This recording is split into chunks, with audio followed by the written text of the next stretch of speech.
Hey everyone, welcome back to another Explainer. Today we are unpacking a truly fascinating story. We're looking at a classic tale deeply inspired by the legendary 1001 Nights. It's a story of ancient innovation, breathtaking adventure, and honestly some profound lessons that are surprisingly relevant to how we interact with technology right now. Okay, let's dive right into this. Imagine an old craftsman standing before a royal court, making this incredibly bold claim. This is no ordinary horse. It can fly through the sky faster than the wind. I mean, talk about the ultimate pitch for a groundbreaking, almost unbelievable invention. Section 1. The Grand Persian Festival, a marvel of wood and flight. To really understand how this all unfolds, we need to set the scene. We find ourselves in ancient Persia. The king is hosting this massive, grand festival. But this wasn't just a royal party, it was essentially an ancient tech expo. Brilliant inventors from distant lands traveled far and wide to showcase their absolute greatest creations directly to the king. And at this massive event, one old craftsman steps forward. He presents this magnificent horse, intricately carved completely out of solid black ebony wood. It looks like a masterpiece of art, but it's actually a marvel of engineering. And he doesn't just talk a big game, he proves it. Right there in front of the amazed king and his court, the inventor turns a hidden peg concealed on the horse's neck, and the wooden beast literally soars high into the clouds. Section 2. A Flight Without Control. Prince Firuz's Mistake. Now, what's really interesting about this is how quickly things go wrong. Of course, every great invention attracts a little too much curiosity. The king's young son, Prince Firuz, is absolutely fascinated by this machine.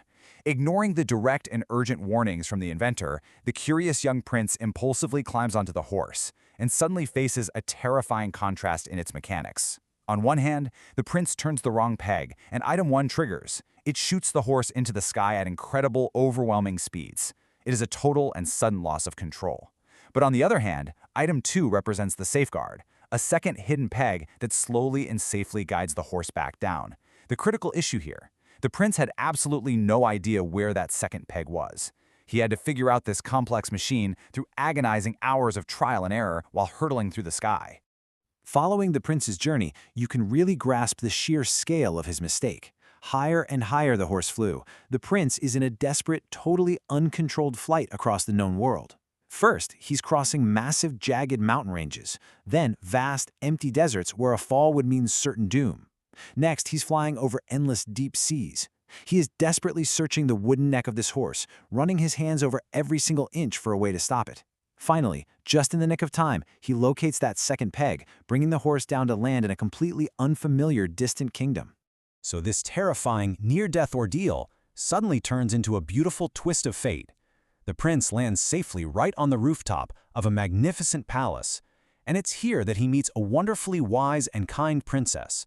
Through their shared conversations and time spent together after his dramatic arrival, they become incredibly close friends, and eventually they fall in love. It seems like the perfect fairy tale ending to a deeply traumatic event, right? But would their happiness actually last? Section 3. Love and Bitter Betrayal. The Inventor's Revenge. Back home in Persia, the old inventor wasn't exactly just sitting quietly. Harboring a deep, festering anger over an old dispute with the king, the inventor manages to track the young couple down. And in a sudden, vicious betrayal, he uses his own powerful creation for a terrible purpose. He secretly kidnaps the princess, sweeping her away into the sky on the very same flying ebony horse that had brought the prince to her in the first place. Section 4. The Great Sky Chase. Rescue above the clouds. Let's move to and see how this builds into an epic climax.